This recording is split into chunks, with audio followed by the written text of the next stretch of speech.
Hey everybody, I'm Dr. Justin Feldman from Feldman Physical Therapy and Performance, and Toby's here helping me out. We are gonna jump in today and we're gonna talk about a pretty hot topic. We're gonna discuss whether or not you should be basing your training on heart rate or whether you should be basing your training on RPE or rating of perceived exertion, and what the benefits or advantages and disadvantages of each one are. So let's jump right in.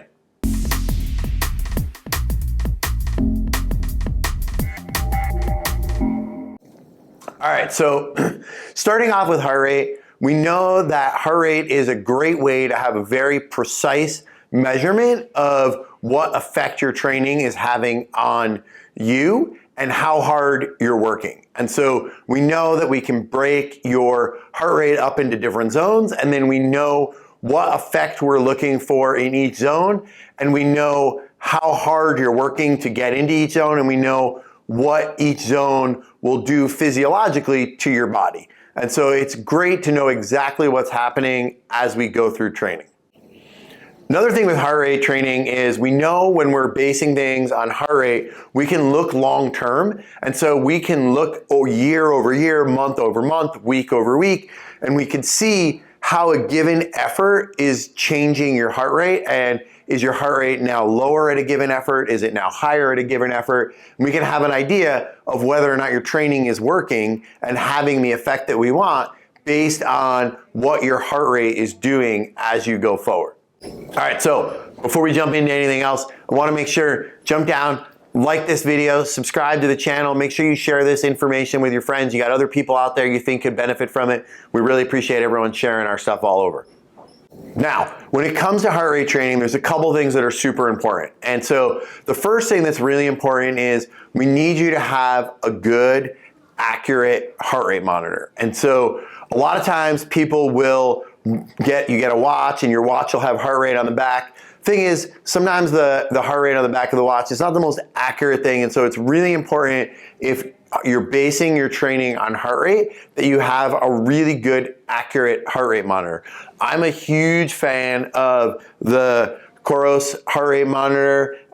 It is an armband heart rate monitor, and so you wear it on your arm, ideally on the same side as the watch that you're wearing, and it pairs via Bluetooth. And the biggest thing is it's super comfortable. You don't even remember you have it on.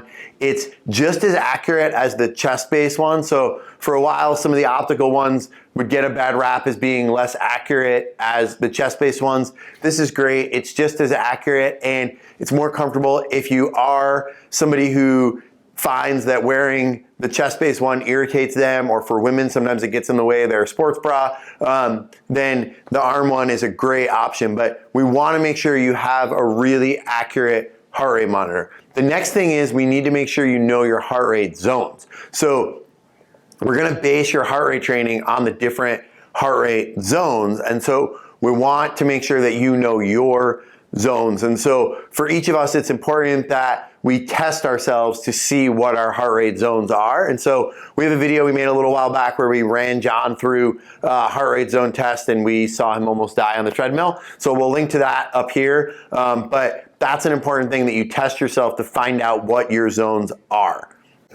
All right, let's talk about some of the cons of heart rate training. So we just talked about how you need an accurate device. Well, that can also be a con, right? If you're not somebody who has access to an accurate device, then that makes it really, really hard to do. The other thing is that you can start to become just overly reliant on that metric. And so you can sort of run just kind of staring at your watch, and you start to lose this connection of how you're feeling. And so that's one of the downsides of having heart rate be your only form of tracking as you're going.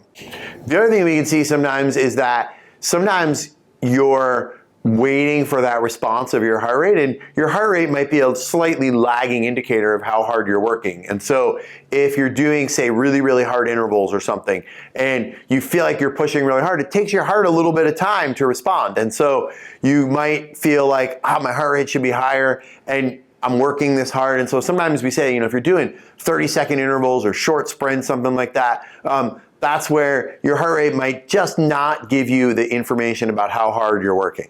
All right, so RPE training, right? What are some of the positives of RPE? When should you be doing RPE training? The biggest thing with the RPE training is, the big positive here is, it forces you to develop that sense of how you're doing. And so we'll throw a scale up here that we like to use with our runners, and I like to have them commit this to memory. And so especially when we start working with newer coaching clients, right? I really like to start off on an RPE based system, because I want them to get that sense of how hard they're working. Because let's be honest, in a race, I really want you going by feel, because I want you going by how you're feeling. I want you pushing yourself, and I want you to know how you can gauge how much more load or stress you can take, right? And so it's just a little bit of a simpler thing when you're getting started, and it forces you to develop that sense of how hard you're working. As much as that sort of mind-body connection, right, can be a positive, it can also be a con, because we can start to convince ourselves that we're working significantly harder or not as hard as we are. And so this is one of the downsides of RPE, and this is where I like to mix in the heart rate, right? So if we're training based on RPE and I have you doing an RPE based workout, right, I still want you using your heart rate monitor. We still want you tracking your heart rate. I still want you wearing this guy, because I want to then be able to look at that data and say, all right, I told you to be running at a 5 out of 10.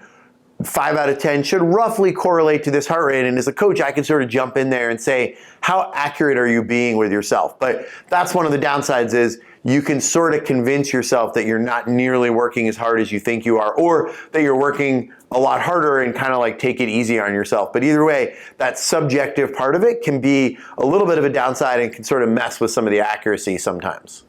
As we look at this, that's where we can start to get some overtraining or undertraining, right? You're basing this on how you're feeling, some of those emotions, that subjective stuff comes in there. And so if you're somebody who kind of doesn't like to push yourself too hard, it might result in undertraining and leaving some gains on the table. If you're somebody who really likes to push yourself, it might result in a little bit of overtraining and, again, leaving some gains on the table.